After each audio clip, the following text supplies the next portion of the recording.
পাক্কা 10 বছর পর টি-20 বিশ্বকাপের ফাইনালে টিম ইন্ডিয়া। ওই যে শেষবার 2014 সালে বাংলাদেশের মাটিতে লঙ্কানদের সঙ্গে ফাইনাল খেলেছিল টিম ইন্ডিয়া, তারপর এই 10 বছরের লম্বা সময়ের অপেক্ষা ঘুচিয়ে আরেকবার 2024 এসে টি-20 বিশ্বকাপের ফাইনাল নিশ্চিত করলো টিম ইন্ডিয়া। রোহিত ও তার দলের নায়কের কমতি নেই, তবে সেই সব নায়ক খুঁজবো পরে। আপাতত আপনাদের একটা পুরনো প্রেস কনফারেন্সের গল্প বলি। যখন টিম ইন্ডিয়া এই দলটা বিশ্বকাপের জন্য দিয়েছিল তখন আলোচনা সমালোচনার কমতি ছিল না যে কেন দলে 4 জন স্পিনার। রোহিত নিজেই বলেছিলেন দলে 4 জন স্পিনার তিনি নিজেই নিয়েছেন, কেননা রোহিত জানতেন যে উইন্ডিজ বা ইউএসের ওই উইকেট স্পিনাররা খুব ভালো করবে, কারণ ভারতীয় স্পিনাররা যে ভালো সেটা রোহিতের বিশ্বাস ছিল। আর তিনি মজা করে প্রেস কনফারেন্সে বলেছিলেন যে আমি কেন আপনাদের বলবো যে আমি 4 জন স্পিনার নিচ্ছি, কারণ অন্যান্য দলের ক্যাপ্টেনরাও শুনে ফেলবে। তো যেহেতু ভারতীয় দলের নায়কের কমতি নেই এই ফাইনাল পর্যন্ত যাওয়ার, সে নায়কের মধ্যে একজন অবশ্যই অক্ষর প্যাটেল। আজ যখন ইংল্যান্ড রান তার তাড়া করতে নামে, অক্ষর প্যাটেল নিজের প্রথম, দ্বিতীয়, তৃতীয় ওভারের প্রত্যেকটা ওভারের প্রথম বলেই ঠিকই উইকেট নিয়েছেন। একাই অনেকটা ভেঙে দিয়েছেন ইংল্যান্ডের ব্যাটিংয়ের কোমর।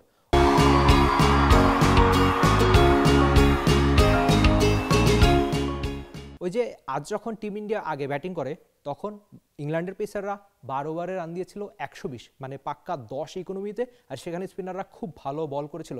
এই প্ল্যানটা বেশ ভালোভাবেই কাজে লাগিয়েছে ভারত। পরে তাদের স্পিনাররা খুব ভালো বল করবে সেই বিশ্বাসটা রোহিতের ছিল এবং তারা করে দেখিয়েছে। ওই যে অক্ষর প্যাটেল বিশ্বকাপে তার আশা না আসা নিয়ে কত আলোচনা, যেহেতু রোহিত তার উপর আস্থা রেখেছিল, দারুণ ফিল্ডিং করেছিলেন এর আগের ম্যাচগুলোতে, ব্যাটিংয়েও খুব ভালো কন্ট্রিবিউট করে রাখেন, কিন্তু আজকে বল হাতে তার মূল কাজটা যেটা ছিল সেই কাজটা তিনি খুব ভালোভাবে করে দেখিয়েছেন টিম ইন্ডিয়া।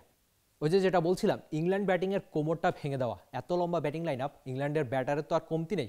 তো ভারতীয় স্পিনাররা কুলদীপ আর অক্ষর প্যাটেল মিলে একেবারে রীতিমতো ভেঙে দিয়েছে ইংল্যান্ডের ব্যাটিং। তার ফলেই কিন্তু তারা ফাইনালে ওই যে 10 বছরের অপেক্ষার অবসান ঘুচিয়ে।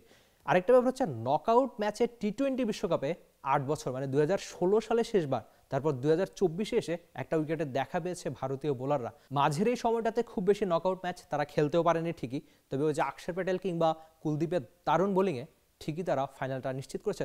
তবে ভারতীয় ব্যাটিং নিয়ে বলতে চাইলে অবশ্যই রোহিত শর্মা দারুণ ব্যাটিং করেছেন, তার ব্যাটে একটা ঝড়ো 50 ছিল, এমনকি ওই যে সূর্যকুমারের ওই দারুণ ক্যামিও ইনিংস। দিন শেষে ভারতীয় ব্যাটিং লাইন আপ ওই অর্থে খুব ভালো না করতে পারলেও এক রোহিত আর সূর্যার ব্যাটে বেশ ভালো একটা স্কোর তারা দাঁড় করায়। রোহিতের দারুণ ইনিংস, দারুণ রেকর্ড গড়া ইনিংসের কল্যাণে কিন্তু ভারত ওই রানটা তাদের বোর্ডে জমা করায়। তারপরে তো প্রথম 10 ওভারে, মানে ভারতীয় বোলিংয়ের প্রথম 10 ওভারে নিশ্চিত হয়ে যায় ম্যাচটা কোন দিকে যাবে। আরেকবার বিশ্বকাপ ফাইনাল, আরেকবার ভারতের ম্যাচ।